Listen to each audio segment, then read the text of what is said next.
Hey Bookies! Today we are going to do the weekly mail haul, so let's get started.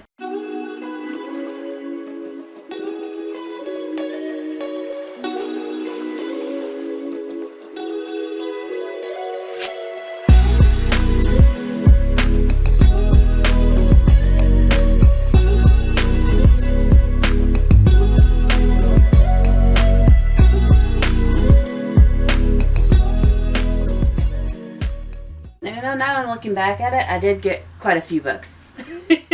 Oh well. First I'm going to start off with a non-bookish related item, but I'm still very excited about.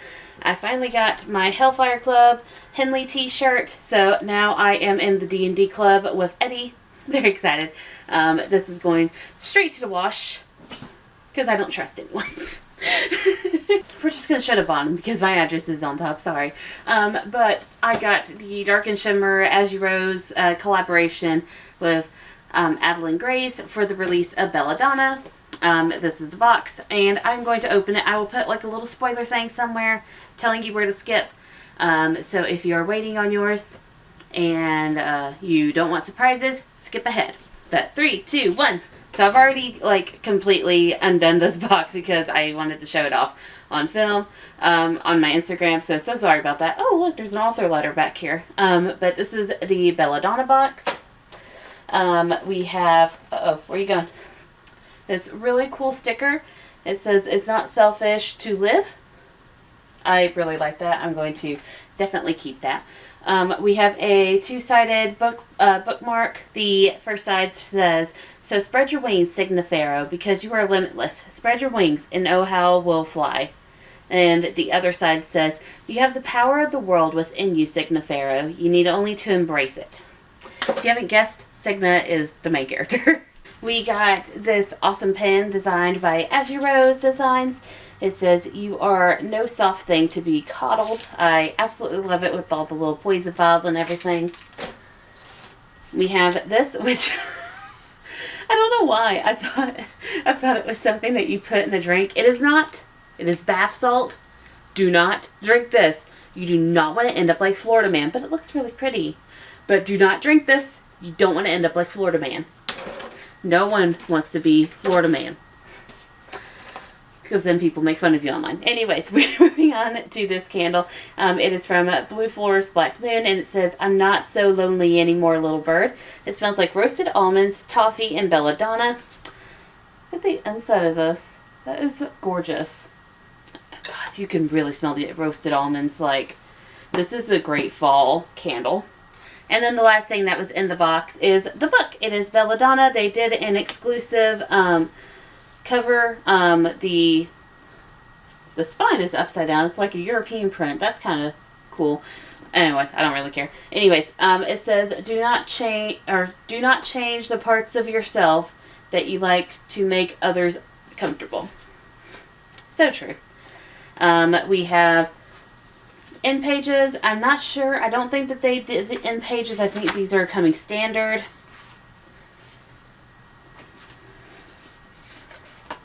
Like, what does that one say? It said that 5 belladonna berries are all it takes to kill someone. I just love it when standard books come printed like this. Like, so amazing. But it also does come with the regular dust jacket, if you're wanting that. Alright, hello. If you skipped, welcome back. So all that is finished. Now for the books. I have 5, I think. Yeah, 5. I got an art copy of Gleanings by Neal Shusterman. So excited for this. This is going to force me to finish the Arc of the Scythe. I am on tour for this one in October, I believe. So really got to hurry up and get my reading done with that. Not going to read the back of it, but basically the Arc of the Scythe is this series of books. The first book, I know I can talk about the first book. Can't really talk about the other ones.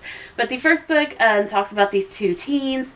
One of them witnesses a teammate's death. In this society, you have immortality. You can live however long. You can become younger, you know, stuff like that. You can jump off buildings and not die. But this creates a population problem. So the world has created these people called scythes who will go around and they will judge who lives, who dies, basically. So like you'll just be like walking to Starbucks or whatever, and if a scythe says, "Hey, you gots to go. You gots to go. There's no you can't do anything. You gots to go." Anyways, so one character witnesses his classmate's death, and he questions the scythe about it. He gets asked to become an apprentice. You really can't say no when you're asked to become an apprentice, so kind of yes.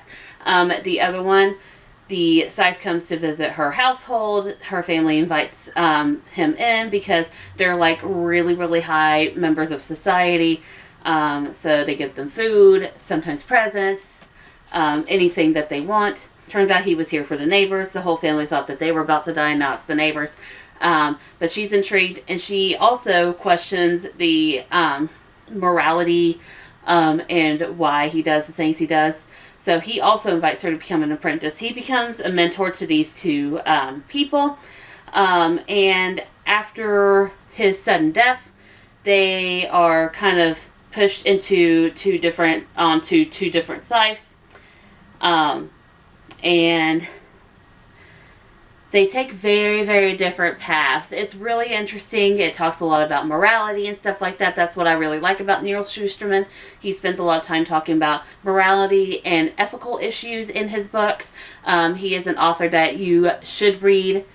Very, very highly recommend him. I also got copies of Amir and Hazma. Both of these are by Samira Ahmed, who, if you've watched a couple of my videos before, you know I absolutely love her. But it is Percy Jackson-esque inspired books. The first one is The War to Save the Worlds.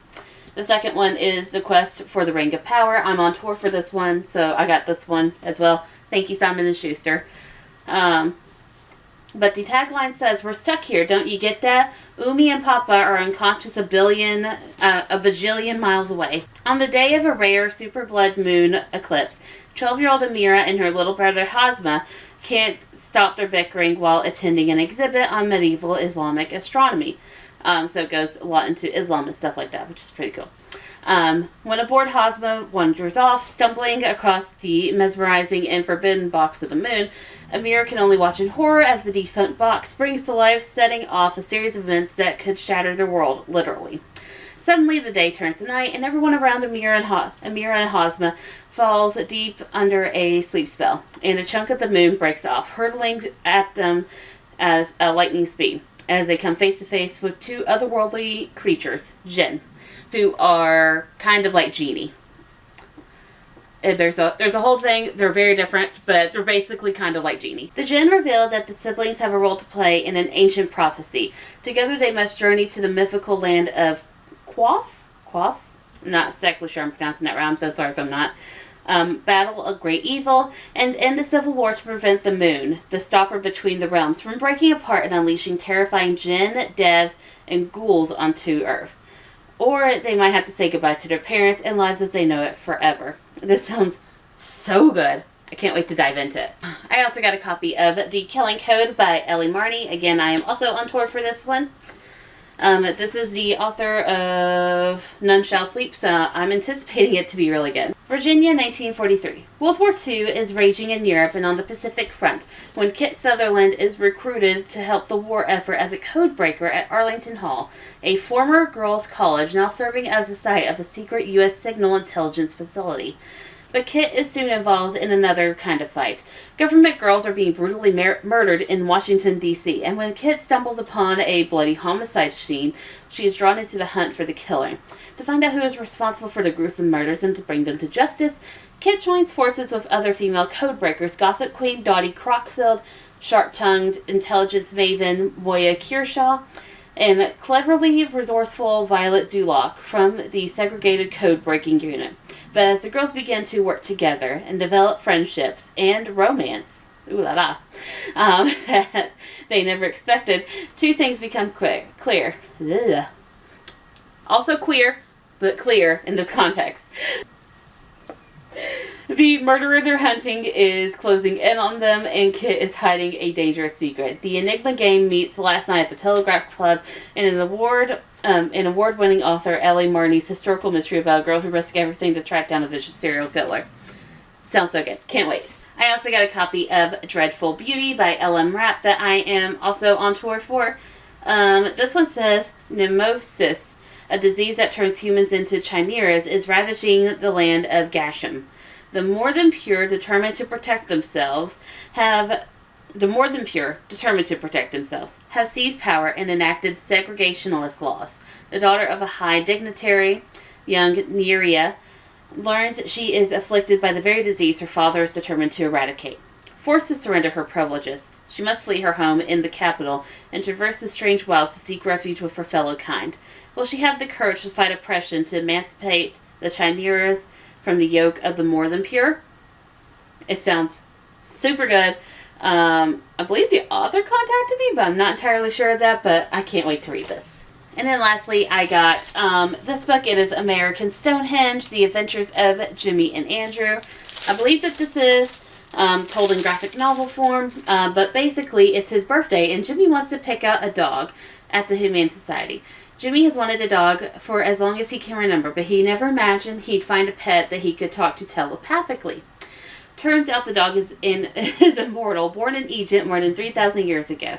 With the ability to read both canine and human thoughts, he has roamed the earth ever since, hoping to find others of his kind. Only after he meets Jimmy does he begin to discover clues about his elusive origins. When Jimmy rescues Andrew from the pound, and the first of their many adventures begin. American Stonehenge, yeah, it looks really, really cute, and I can't wait to dive into this. I think I told the author I'd have this done by November, but I'm not entirely sure. Alright, so that is everything that I got from this week's mail haul. It was a really good mail haul. I got lots of books and other things. But yeah, so thank y'all for watching. I'll see you again. Bye.